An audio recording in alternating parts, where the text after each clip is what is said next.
Please help me to reach 1,000 subscribers. I didn't raise my voice. I didn't argue.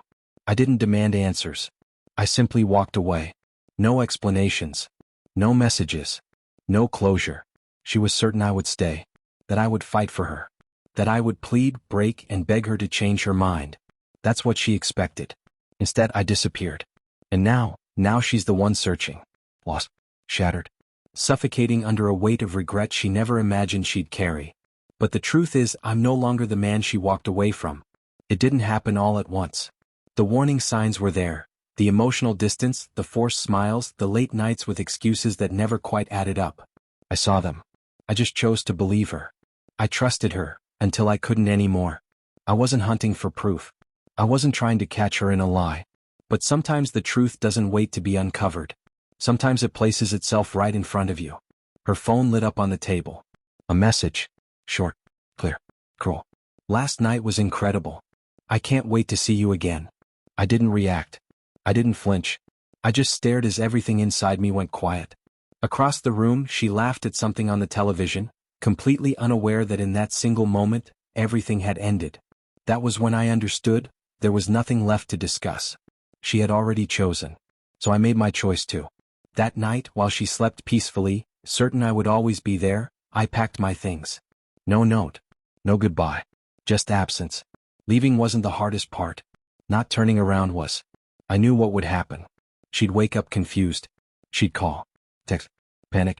And that was exactly what I wanted. I wanted her to feel the hollow silence I felt when I read that message. Then I vanished. No social media. No shared friends. No clues. For the first time she had no control. And for the first time I didn't care. I rebuilt my life somewhere new. A new city. A clean slate. A stronger version of myself. The man she betrayed no longer existed. And the man I became was someone she would never get to know. At first she probably thought it was temporary. That I'd return angry but willing to talk. That I'd eventually demand answers or closure. But days became weeks. Weeks turned into months. And I never came back. That's when the fear set in. She reached out to friends. Asked questions. Sent messages, long ones, short ones, desperate ones. Please talk to me. I know I hurt you. Where are you? I can't stop thinking about you. Every message was met with the same response. Nothing. She was finally sitting in the emptiness she once gave me.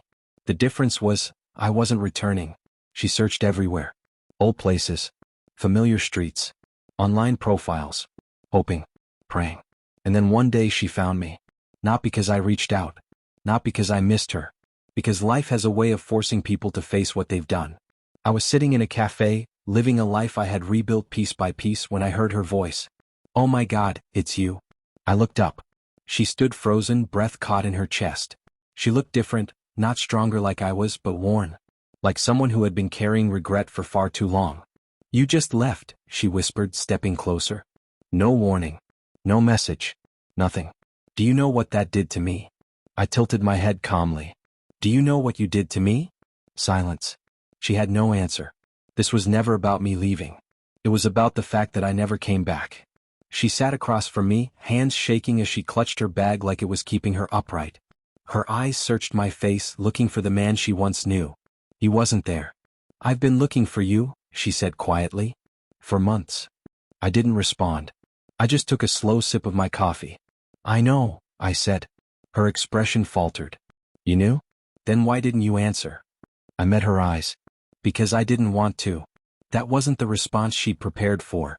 She had expected anger. Maybe pain. Maybe longing. Not indifference.